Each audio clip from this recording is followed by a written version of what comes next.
introduce our second panel. As individuals, Charles Burton, who's Senior Fellow at Synopsis, Andrea Lawler, Associate Professor, Department of Political Science, McMaster University by video conference. And I'm sorry that this troubles me every single time, Professor Turnbull, but Lori Turnbull, Professor, Faculty of Management at Dalhousie University. Even though I said it that way, I still do hold on to the fact that St. Catherine's says it right. It is Dalhousie. But anyway, on that note, we'll turn, Mr. Burton understands, having spent some time in St. Catherine's. We'll turn to you, Mr. Burton. 5 minutes, please. Thank you, Mr. Chair. The Canadian Security Intelligence Service has characterized foreign interference by China as the greatest strategic threat to Canada because of its pervasive, persistent, and sophisticated state-sponsored threat activity targeting Canadian democratic institutions. That's a quote. The CSIS 2025 public report that was tabled in Parliament on May the 1st continues to identify China as the most active and sophisticated source of foreign interference and espionage in Canada. Bill C-25 responds to the specific evidence of Chinese influence and interference in Canadian federal elections centered on intelligence assessments from CSIS, reviews by the National Security and Intelligence Committee of Parliamentarians, and Commissioner Ogg's public inquiry into foreign interference in federal electoral processes and democratic institutions. The urgent necessity for legislation to address the current Chinese regime's challenges to the integrity of our democratic process is underscored by two escalating threats. One, under Party General Secretary Xi Jinping. Just to stop you there for a second. Just, I know it's challenging with the mics. Just be careful when you're flipping pages, not to hit the mics. Thank you so much. I did that last time I was here. I'm sorry. I'm a slow learner. Number one, under Party General Secretary Xi Jinping, the Chinese regime has vastly expanded the resources of the Chinese Communist Party's United Front Work Department's foreign operations. Working alongside the Ministry of State Security, this apparatus actively employs covert, coercive, and corrupt means to undermine Canadian democratic institutions in the favor of a hostile autocratic regime. Number two, rapid advances in artificial intelligence and facial recognition technology are acting as force multipliers for China's subversive machinations in Canada. This bill is about countering bribery, intimidation, misleading publications, unauthorized computer use, and social media posting of deep fakes originating inside and outside Canada. Looking at the specific language, we have, for example, the proposed amendment to the Elections Act, Section 282.4, in the bill, Clause 8, General Elections, and it says, foreign entities / powers cannot unduly influence electors by knowingly incurring expenses to promote / oppose candidates, potential candidates, parties, or leaders. Then we have the proposed amendments to sections 349.95, pre-election period, and 358, election period, which in the bill are clauses 19 and 23. A third party shall use only contributions from Canadian individuals to pay for regulated expenses, and shall use as regulated expenses only property and services that are contributions from Canadian individuals. Well, all of this is high-flown language, but the practical question remains. Once Bill C-25 becomes Canadian law, will it empower CSIS and the RCMP to successfully investigate and prosecute the strongly alleged illicit campaign financing and covert interference by Chinese diplomats and their proxies in ridings such as Vancouver East, Stevenson, Richmond East, and Don Valley North. Or the CSIS report from December 20th, 2021, cited by David Johnston in his independent special rapporteur on foreign interference activity that says, and I quote, sympathetic donors were encouraged to provide campaign contributions to candidates favored by China, donations for which they received a tax credit from the federal government. Then the recipient political campaigns, quietly and illegally, returned part of the contribution, which was the difference between the original donation and the government's refund, back to the donors. To date, none of the individuals, a large number of individuals implicated in these very serious allegations, have faced consequences. None of the Chinese diplomats involved have been declared persona non grata, and non-diplomatic proxies for the Chinese regime have yet to be held accountable in a Canadian court of law. In the absence of a robust foreign influence transparency registry, in these aspects, Bill C-25 risks being more performative than substantive. I wonder if these proposed amendments to the Canada Elections Act can effectively address the credible threat that agents of the People's Republic of China pose to Canada's electoral process. Thank you, Mr. Chair, and again, I thank the excellent committee interpreters for their work. Thank you so much. Professor Lawler, 5 minutes, please. Thank you, Mr. Chair. My name is Dr. Andrea Lawler. I'm an associate professor in political science and in the Masters of Public Policy, Digital Society at McMaster University, though my comments today represent only my own views.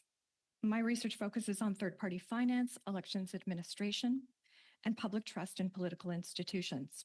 I thank the committee for the invitation to speak on Bill C-25, and I speak largely in support in the direction of the bill, but also point to some limitations that, if addressed, can greatly enhance public confidence in Canada's elections infrastructure. The Act contains many updates to the Canadian political finance regime, consistent with the recommendations made by Elections Canada following the Foreign Interference Commission that better protect the electoral ecosystem against threats of domestic and foreign interference. On third parties, I acknowledge the addition of the own funds provision that permits third parties to use their own money in regulated expenses so long as it does not exceed 10% of the group's annual revenues. Restricting the acceptance of prepaid cards or cryptocurrency is also a positive change, though I would highlight that this does not close off the possibility of foreign funds entirely.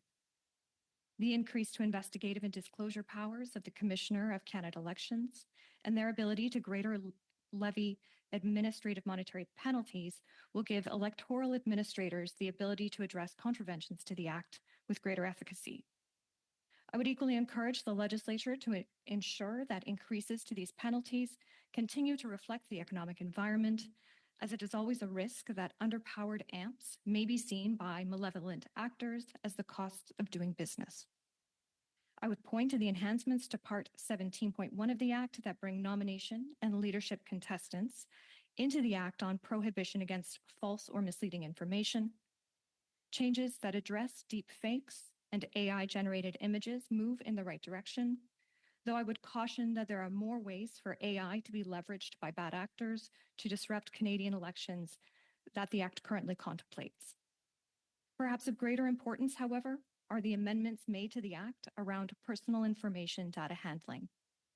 I support changes that require parties to create security safeguards where there is a real risk of significant harm to an individual involved in a data breach, though significant harm excludes many violations to privacy that could still suppress democratic participation.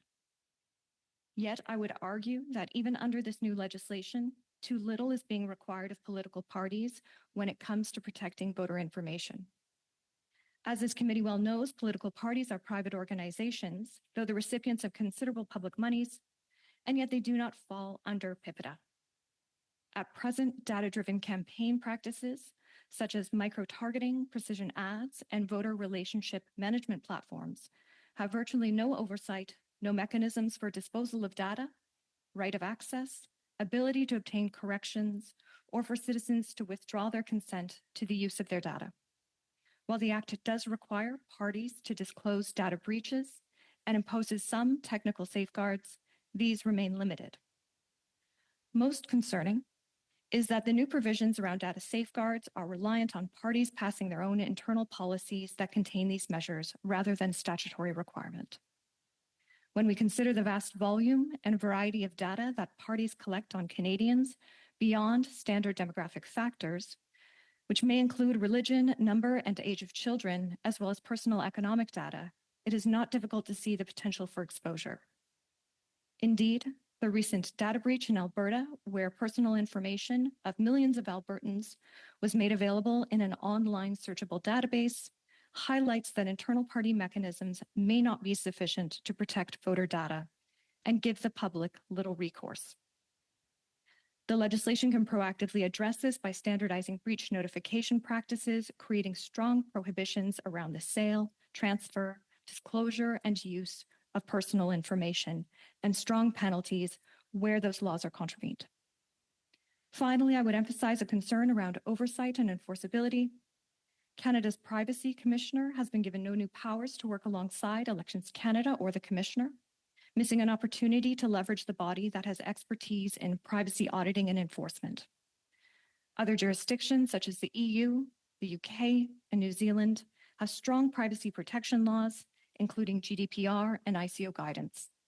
Quebec and British Columbia have been leaders in protecting citizens from parties' non-commercial uses of personal data, but Canadians are looking to the federal government to provide leadership.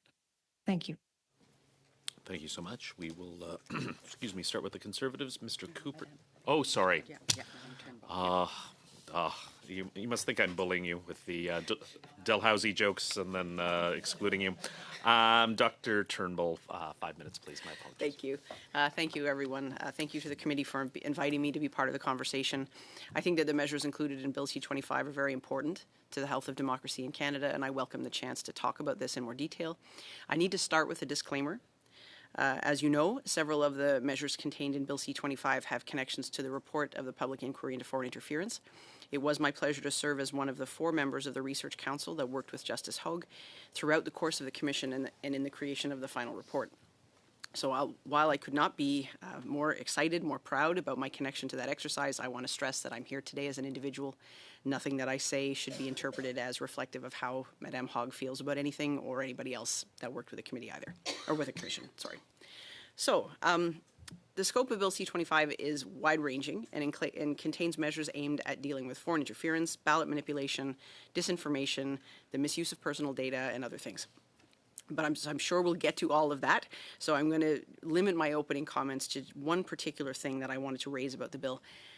It would extend the reach of the law, and therefore Elections Canada, farther into the span of activities that are usually run by political parties, specifically nomination and leadership contests. So, for example, the bill would extend the prohibition on the use of broadcasting stations outside of Canada to influence voters to nomination and leadership contests and contestants.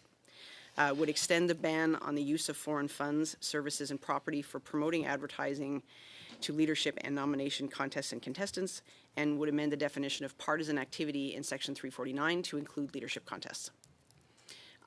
I think this is really important. I think this is an important part of the bill because it recognizes that those nomination and leadership contests are not solely the purview of political parties, but they are really important parts of our election process. And without those measures, the only way that Elections Canada actually provides any oversight into the leadership and nomination contests is largely through watching the money, whether it's through contributions and spending, well, both, and also with candidate registration in the nomination process. So once the party confirms who the candidate is, they tell Elections Canada, so the name's on the ballot, obviously. But I think because of the emergent challenges we have, there's a need to think about going a step further. And I think the bill does that, at least in some initial in an initial way. I think we all know nomination and leadership contests have become the subject of some media attention in recent years, often because there's a concern that they are a vulnerable part of the election system and they could be even a target for different types of interference, including foreign interference. in an editorial by the Globe and Mail in November of 2025, referred to these exercises as a massive weak spot in Canadian democracy because they are almost totally unregulated. Parties tend to resist the infiltration of Elections Canada officials into their nomination and leadership contests, arguing that they are private clubs that run their own affairs. I actually think there's a lot of value to political parties being able to run themselves according to their own values. I think it means that Canadians have real choice between parties. I think it's important to do that. But I also think that there's an increasingly complex gray area where what is a private club is also a custodian of public office, which is what makes it so compelling to so many people. And so I think we do need to think about different ways where that space can be regulated appropriately. So I welcome the fact that the bill takes a step in that direction, and just wanted to flag that before we get into all the details of the bill. So thank you. Thank you so much. Now we will turn to Mr. Cooper for 6 minutes, please. Thank you very much, Mr. Chair. I'm going to direct my questions to Mr. Burton. The PRC, for all intents and purposes, has its largest diplomatic footprint in Canada. It has nearly 3 times as many accredited diplomats in Canada as it does in Australia, despite Australia having much stronger trade ties with Beijing, a comparable population to Canada, and a comparably sized diaspora community. In fact, the PRC has roughly the same number of accredited diplomats in Canada as it does in the United States. So, given that, is it fair to say that the reason Beijing has such an outsized diplomatic presence in Canada because Beijing sees Canada as a soft target for its foreign interference and transnational repression activities? Yes, I think so. I was quite surprised to find out that in addition to the very large embassy on St. Patrick Street, the Chinese authorities have other buildings in Ottawa to accommodate their diplomatic cohort, which is, I think, something like 3 or 4 times that of Japan and even more multiplied of what we have for the Indians currently. So assuming that Chinese diplomats work as efficiently as diplomats of other countries, then one cannot but assume that a large number of those people that we have accredited as diplomats in Canada are engaged in activities which are not part of legitimate diplomatic activities. In other words, that, we expelled one single Ministry of State Security agent, Zhao Wei, when there was some exposure in the Globe and Mail about his activities to potentially intimidate the family of the conservative foreign policy critic Michael Chong. But I think there are a lot more of them. So the question really is, and I don't really understand it, is why do we have so many more Chinese diplomats accredited to Canada than we have Canadian diplomats accredited to China? How did this situation arise? And seeing as it's within the rights of a country to agree or not agree to a diplomat based on what their function is supposed to be. The Chinese have attempted to have police stationed in Vancouver, and we refused.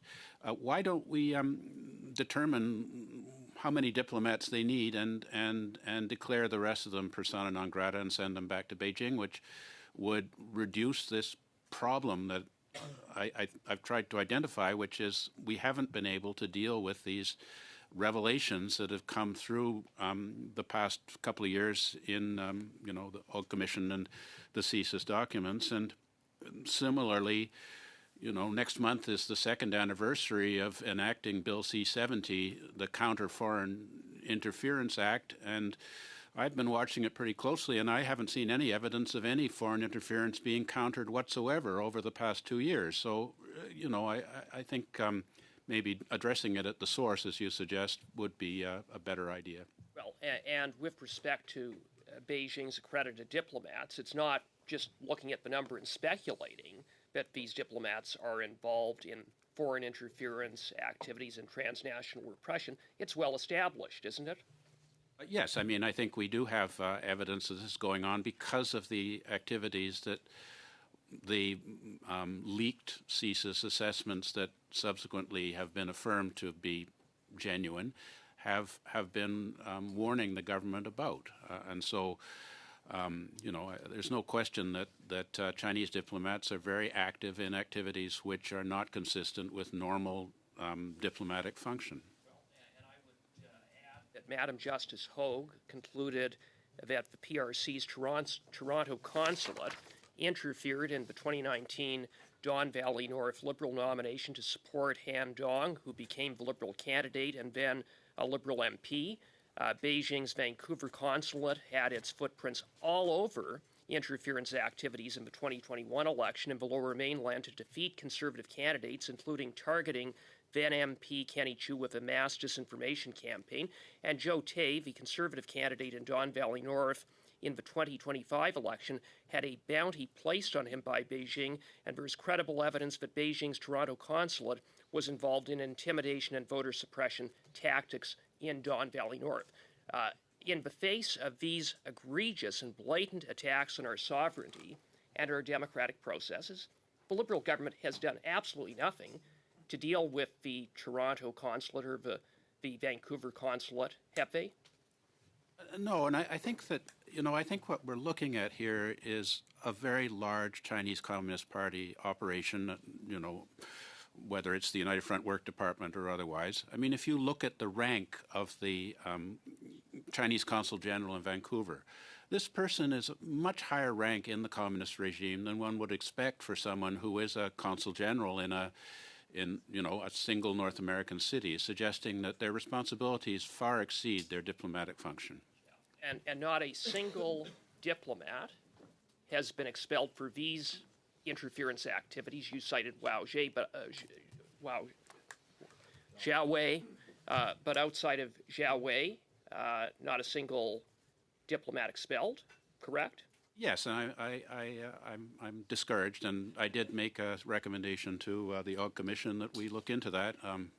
So far, it hasn't been acted on. A single accredited diplomat summoned. The ambassador has not been summoned in respect to these specific activities related to interference in our elections. Not that I'm aware of. Okay, that was a very quick answer. Thank you so much. We will now go to Mr. Genereux for 6 minutes, please. Oh, Madame Kayabaga? Sure. Madame Kayabaga, 6 minutes, please. Thank you, Chair, and thank you to my colleague for allowing me to go first.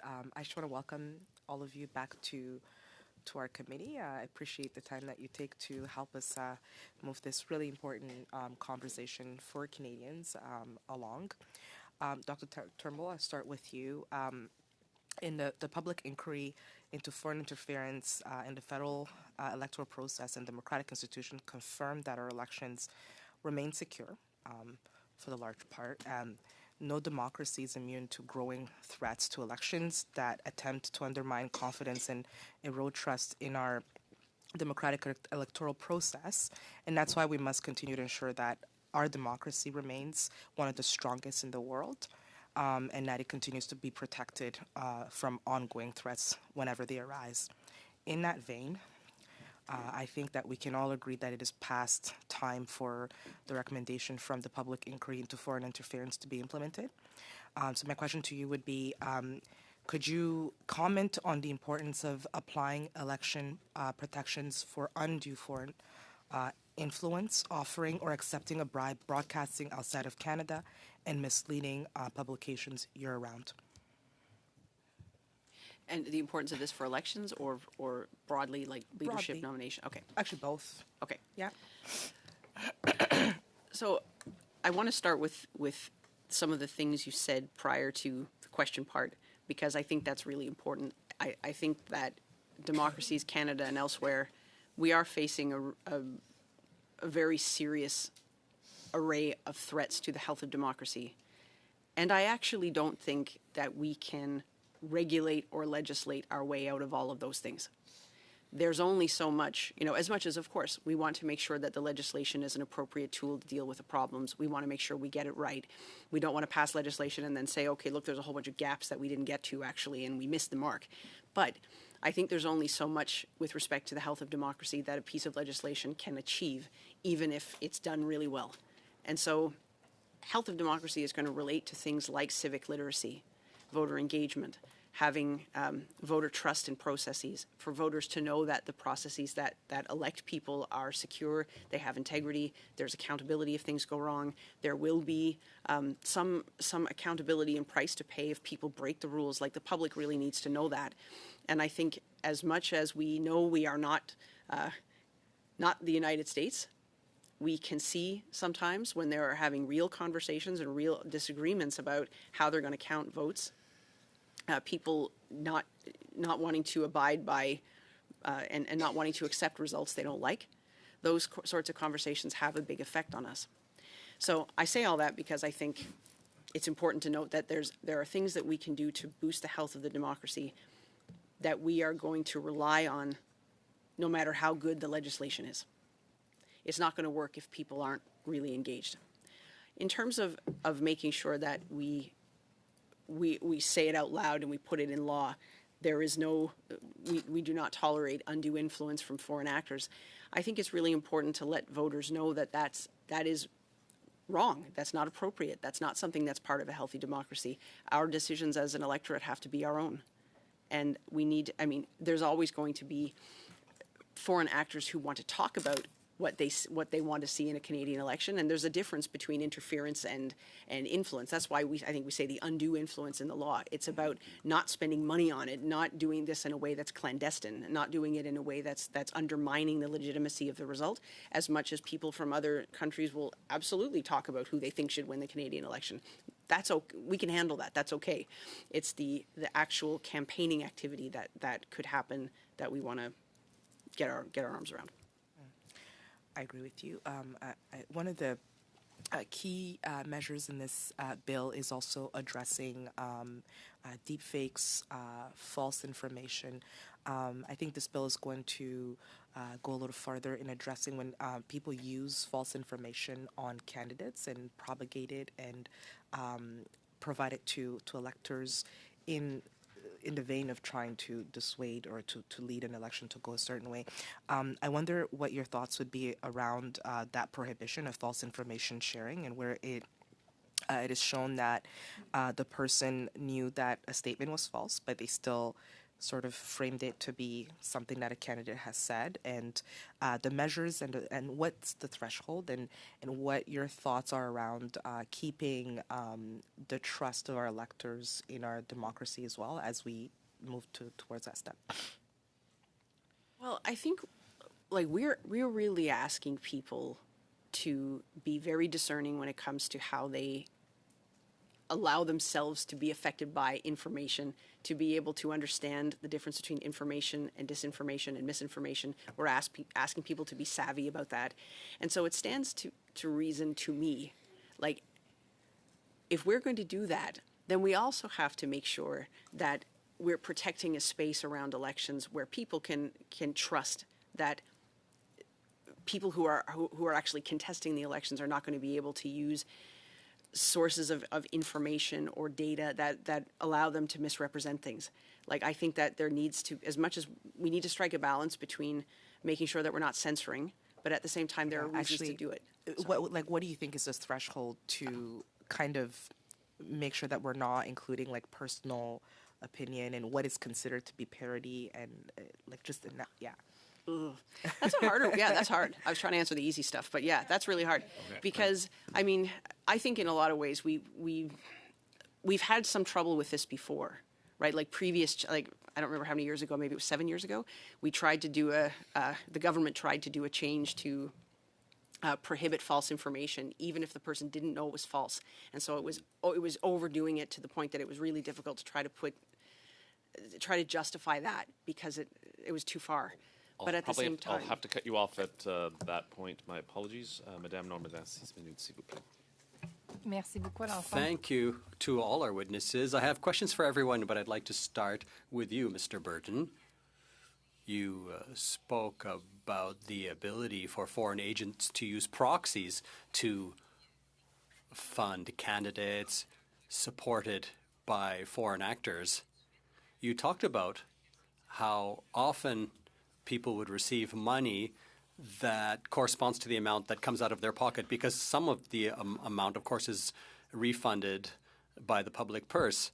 So someone donates $400, gets $300 back as a tax credit. The foreign agent pays that person $100. So logically, are we saying here that the state is actually funding foreign interference with the tax credits? Well, yes. I mean, that's how this scam worked, and presumably the refunds were made through these police stations, these covert off-site institutions serving the Chinese government's interest. I don't think that the people who received the money back, went to the Chinese embassy and got it from there. So it is indicative of problems in our enforcement of Canadian law, and everybody who was involved in this scheme clearly knew that it was illegal. I mean, there's no ambiguity about it. You were being given an under the table refund for your donation. So, I mean, I'm just beside myself. But the issue for me really is, will it stop? Are we actually going to prevent this behavior from persisting in the next election in certain ridings that the Chinese state has identified as amenable to their subversion? And the question of what are the rewards for this? I think some of it are rewards which the people who are colluding with agents of the Chinese state are receiving back in China. So how do we trace that kind of scheme, which is transnational and covert and corrupt?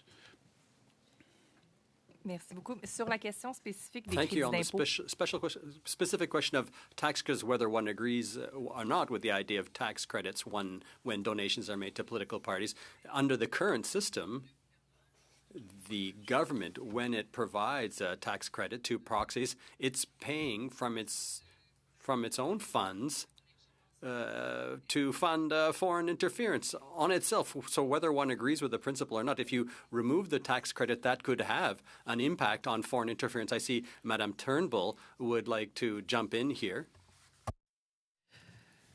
So to the question, to the part that you raised about like what might our opinions be about, like I think it's important for there to be public funding for political parties. I think that I would be in favor of reinstating the per vote subsidy. I was sad to see that go. I think it's important for parties to be able to have some base of funding to be able to compete, keep the lights on, and I think there have been a lot of negative implications, frankly, to the struggle to try to recruit donations.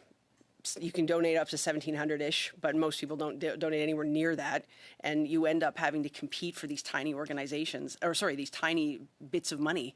And I think that's a lot of what actually leads to some of the toxic rhetoric that we see in politics a lot of the time, but that's a whole other thing. I think it's completely in the public interest for there to be public funds directed at political parties, 100%. But I completely agree with my colleague. If that money is then being used to turn around to go back to give a tax credit for money that should never have been given in the first place, well then, yes, then it's part of the problem. Merci. Peut-être, Madame Lawler, sur la... Madame Lawler, on the matter of data protection, parties often use third parties who provide computer services to manage data for door-to-door canvassing, for example. Do you have any recommendations about how these companies who provide these third-party computer services should guarantee the cybersecurity of data? Do you think we could go further in terms of controlling all of this? Thank you so much for the question.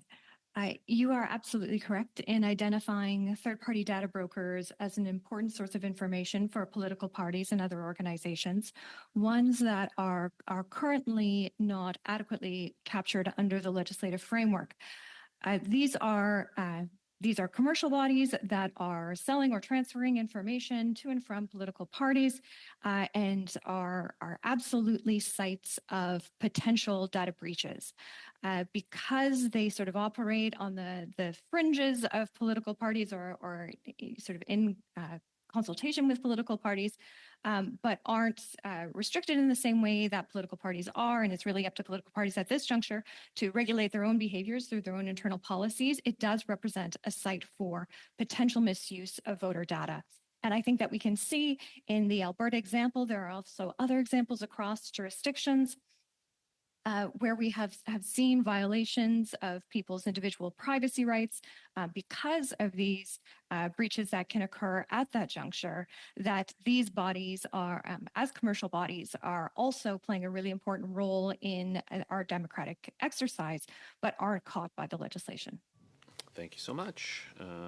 Mr. Jackson, 5 minutes, please. Thank you, Chair. Thank you to the witnesses. Nice to see you both again.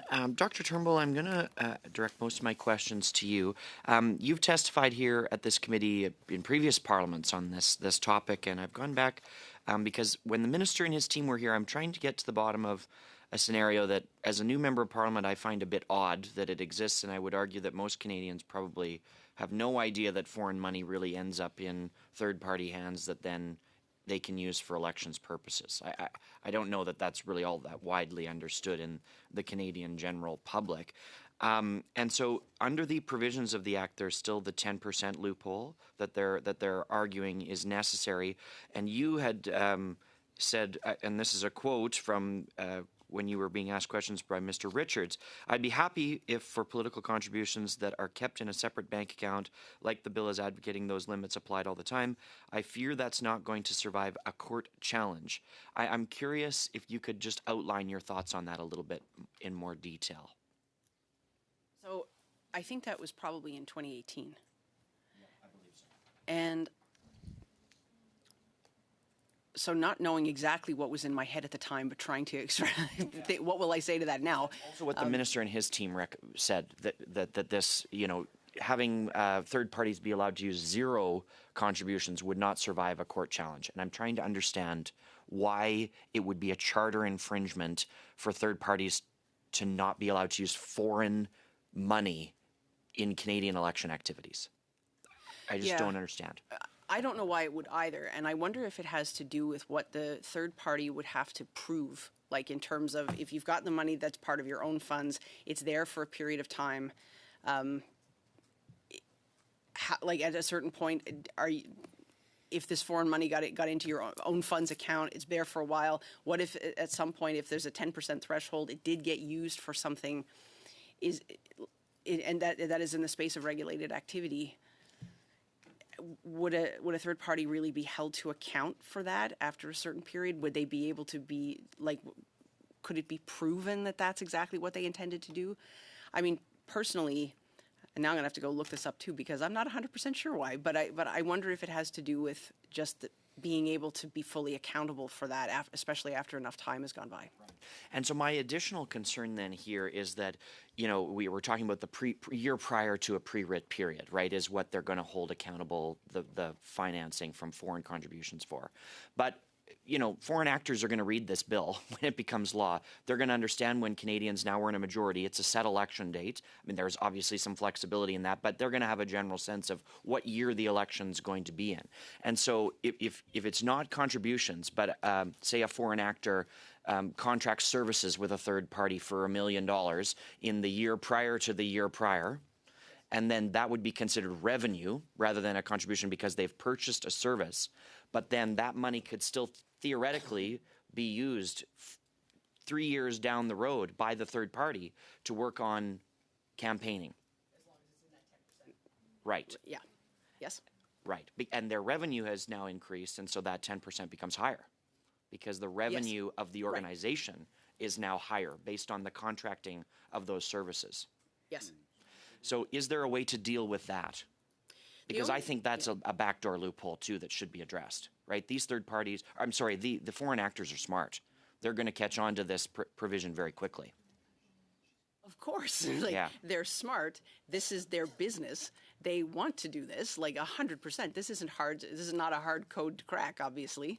And I mean, the only way I think that you're going to be able to make sure that none of those foreign funds gets into the election orbit at all is to absolutely enforce a separation of accounting where all of that is going into this fund over here, and is not allowed to cross-pollinate with any money that can legitimately used for regulated expenses. Now, groups are going to be affected differently by this, obviously, right? For a lot of groups that act as third parties in elections, they have whole other lives with whole other services they provide. They might have entirely legitimate reasons why they would be receiving funds from outside Canada to do whatever their operations are, whatever. Whereas there's some third parties that probably have no interaction at all in their operations with a foreign entity, so they would get no foreign money for legitimate reasons. And so putting the onus on the third parties to say you have to keep your money separate, and this is important enough, like, it's a loophole, 100%. Thank you. Sorry. Oh, that's okay, Chair. We'll now go to Mr. Genroux for 5 minutes, please. Thank you, Chair. And I was going to start my questions with Ms. Lawler, but might just follow up on some of that, only because some of it pertained to the first hour of questioning that my colleague from across the aisle had indicated.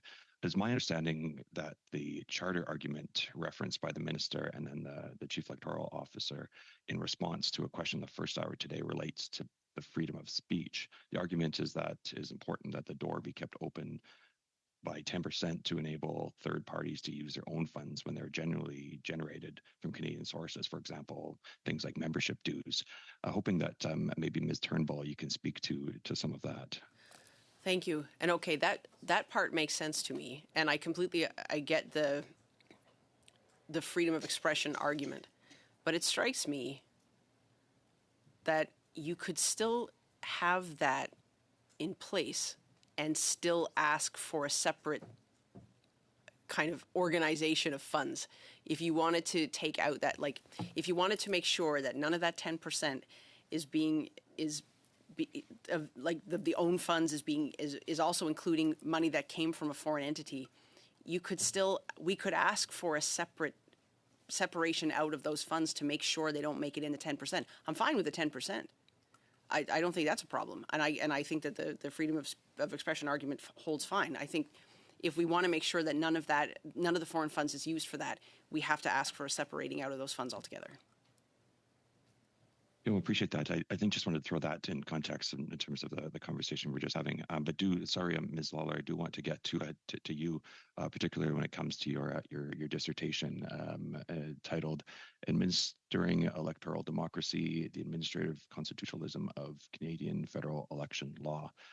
You indicate your support for the Commissioner of Canada Elections being able to enter into information sharing agreements as proposed by Bill C-25, hoping that you can expand on some of your testimony to this committee and why that's an important measure. Thank you for the question.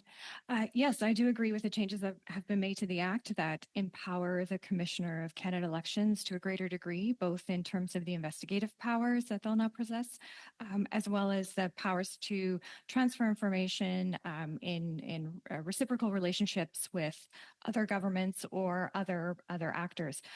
This is part of, I believe, the recommendations that come out of the Commission on Foreign Interference that suggests that the Commissioner should have greater latitude in order to do the work that is traditionally done by the Office of the Commissioner. Often in the past, as I believe the Commissioner indicated this morning, there's been a certain amount of discretion that has been exercised by that office so that while people are being caught by the Act, the appropriate mechanism for dealing with a contravention is set up to address the type of contravention and also the nature of the actor. For example, there's a past instance wherein a number of university students ran afoul of the Act, likely in ways that they did not understand.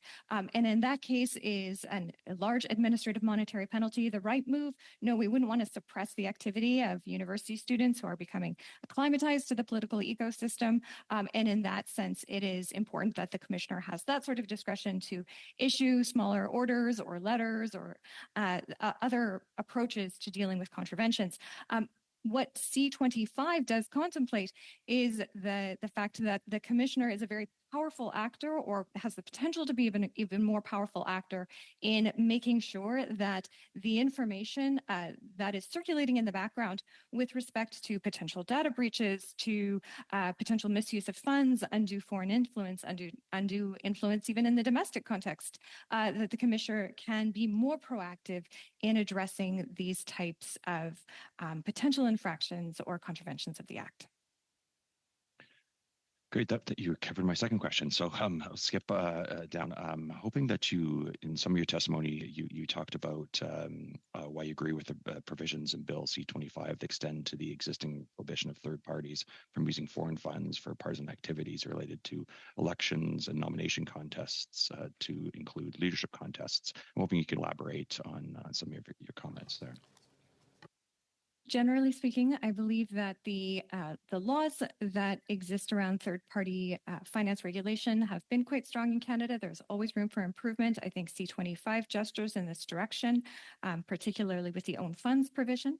I am pleased to see that the Act is bringing in nomination contests and leadership contests to a greater degree on a number of dimensions in terms of protecting both the activities of the parties themselves, but also Canadians who make up these parties. I do think that one of the advantages of the own funds provision, as you asked Dr. Turnbull, is the fact that it does make some space for third parties to continue to engage in political expression as contemplated by Section 2B and as the Supreme Court of Canada has mentioned in much of its jurisprudence around third parties, from Figueroa to Harper to Working Families. We see evidence that the third-party regime continues to promote that egalitarian approach to third-party finance while still providing opportunities for organizations. I'm going to have to cut it off there. I do apologize. You'll have other opportunities. We will turn to Madame Normandin, 2 minutes et demi, s'il vous plaît. Merci beaucoup. Thank you. Mr. Burton, I'd like to hear you following Madame Turnbull's remarks about the idea of reinstating per vote subsidy with perhaps ceilings and getting rid of tax credits without necessarily taking a position on the philosophical side of things. Could that have a positive impact on foreign interference? For example, if we at least gave further thought to these matters. I think, that similar to what Ms. Briere was saying, that the Chinese and the Russians have enormous resources that they're dedicating to this kind of work. I mean, the United Front Work Department of the Chinese Communist Party is a couple of times the entire Chinese Foreign Ministry. So they're dedicating a terrific amount of effort to this. So I feel that they will always find some way to do an end run around us or find some kind of loophole that will allow them to exert influence where they feel it should be exerted. So, certainly this particular scheme about getting lots and lots of people to donate and then get the refund is one, but other methods of funding also can arise. I just think that they will do more and more. And as I said in my opening statement, they are expanding their resources to their Canadian operations significantly, and AI and other computer enhanced methods allow them to do it much better. And this includes the problem of disinformation, a very serious problem of disinformation, particularly within the community that get their information in the Chinese language.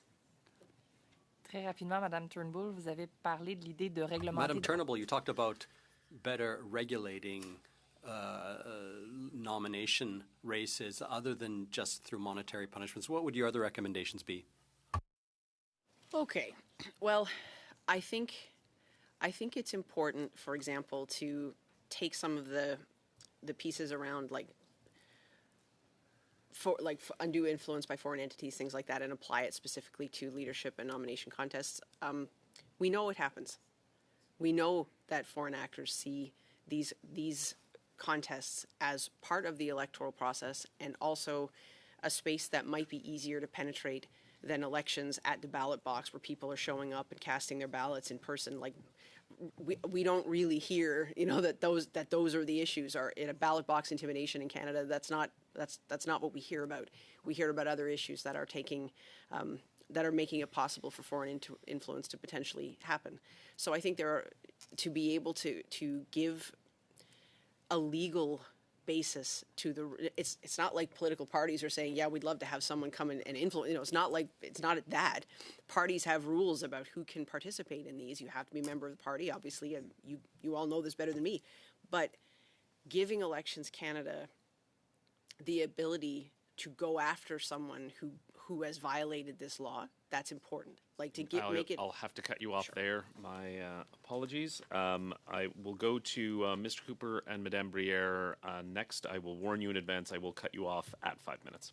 Okay, thank you very much. Professor Turnbull, we heard from the Chief Electoral Officer in the previous hour who acknowledged that there are no real safeguards to prevent foreign actors from exploiting the exception with respect to third-party financing, where third parties could use their own funds in terms of purchasing goods or services or funneling money into those entities that could then be used for regulated activities by third parties. It's a loophole. You called it a loophole. I agree. It's certainly a loophole. You, in answer to Mr. Jackson, said that a solution would be some sort of separation of funds or separate accounting. Could you elaborate on what fix could be made to close that loophole as best as possible? The only thing I can think of is for third parties. You're registered as the third party. You have to make representation to Elections Canada already. You're part of the system as acknowledged as a third party. You have requirements under that. If you kept foreign funds completely separate, however they're coming, for whatever reason they're coming, right? If it's for a service, if it's whatever it is, if you keep the foreign funds separate from domestic funds, then when you get to the point of spending for regulated activities, you know that the money is only coming from money that you receive domestically, and you're subject to audit. So, and if the punishment's bad enough, it would discourage from doing it. Well, why not simply require third parties to set up a separate bank account and use funds from that bank account from donations from individual Canadians for regulated activities? Why not simply do that? I mean, this bill largely does that, but it provides, well, it seeks to do that. There's this big loophole that makes it very, very easy to get around. I agree with you. Okay. In my view, I don't think that would create an onerous responsibility on the part of third parties, even small ones. Thank you for that. Mr. Burton, what are your thoughts on this? I'm with you on this. I think it's a issue which should be addressed by amendments made by this committee. This is the type of loophole that the United Front Work Department and the PRC would exploit? Definitely. I mean, they look for any loophole and opportunity to exploit our freedom, our free and open system to further Chinese interests in Canada. And they have such a big operation and so much coordination and so much capacity that there's no loophole that they're not going to be going through, frankly, based on my 50 years of experience dealing with that regime. Okay. Mr. Burton, I want to follow up with you from your opening statement regarding the Foreign Influence Registry. You noted that it's been 2 years since legislation was passed. 2 years later, we don't have the registry up and running. Are you concerned that the government is dragging its feet? And secondly, are you concerned about the independence of the commissioner and the impact that will have on the effectiveness of the registry once it is fully up and running? Yes, I am concerned about the role of the civil servant who has been designated the foreign interference coordinator, that's Sébastien Aubin-Giguère, whether he would, in effect, be preventing Anton Bokman, who is been appointed the commissioner, from acting independently. And Mr. Bokman's office has been not very well funded. So I am concerned about whether the government genuinely wants a robust and effective foreign influence registry that's independent from the ministry and the Prime Minister's office. 10 seconds. Thank you so much. Madame Brière, 5 minutes. Merci, Monsieur le Président. Et j'aimerais. Thank you, Chair. I'd like to ask the same question that was asked during the first hour, the question that was asked to Professor Lawler about the 10%. We heard the answer from the Chief Electoral Officer, and we just heard the exchange between Mr. Cooper and Madame Turnbull. So, Madame Lawler, Professor Lawler, what's your view on this? There's no perfect political finance regime that absolutely prevents the interference of foreign monies into the Canadian political process. As I believe the CEO said this morning, we are always looking for a balance between not sort of encouraging political chill in the environment of political communications on behalf of political actors. On the other hand, we want to ensure, and I think Canadians feel very strongly about making sure foreign money doesn't enter our election in any meaningful way that could impact outcomes or even impact individual vote calculus. So creating this balance is very much a difficult legislative task. The 10% owned funds may still invite mechanisms or ways in which foreign money could, in a very indirect way, enter into it. It doesn't completely exclude that possibility, but in tandem with other pieces of elections legislation, like regulated spending limits, we see the ways in which government has ensured that this sort of influence could only go so far. So the 10% provision needs to be read with the other elements of election law to determine the extent to which it can prevent that sort of foreign interference. It may be imperfect, but it may create some of that balance in allowing political expression for actors such as unions, corporations who have otherwise, and I think quite rightfully, been prevented from making monetary contributions in other ways. Merci beaucoup. On sait que Thank you. Do you think our system is solid and that it's important for the transparency of the electoral process? Do you think that what's in the provisions of C-25 ensure that this transparency is maintained and the robustness of our of election financing is maintained? I do believe that the transparency provisions that exist within the bill to ensure that third parties identify the source of the funds are a step forward. Once again, I do not want to say that there is no way in which, and I think my colleagues, Dr. Turnbull and Mr. Burton, pointed out that money could still not be shuttled through, but I also struggle to think of a way in which political finance regimes exist where there is not always some backdoor. So I don't want to suggest that simply by removing the 10% owned funds contribution that it is sort of fait accompli and we've solved political finance. I do think that there is value in having political expression from different actors in the political environment. I would suggest that the previous legislative change under successive Liberal and Conservative governments that have restricted campaign spending and have put limits on fundraising also go a good part of the way to preventing foreign influence. What I would say is that this is very much an iterative process, and so that if this provision does go through as it is currently written, we will see in the next election cycle or two just how effective it is and how that also affects the number and type of third parties that will participate in Canadian federal elections. Et est-ce que vous êtes d'accord avec le fait qu'on And do you étend... agree with extending measures to include nomination and leadership contests?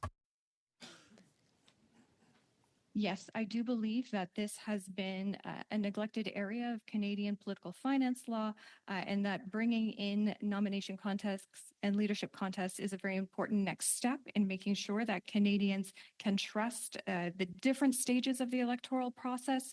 While we have had some transparency and auditing that takes place via Elections Canada, I do think that this act does push that in the right direction by bringing those two types of competitions, even though they are the competitions that happen at the sort of level of the private organization of a political party. I do think that they will enhance public confidence in our election processes. Thank you so much. You have 10 seconds. Excellent. I'd like to thank all of our witnesses today.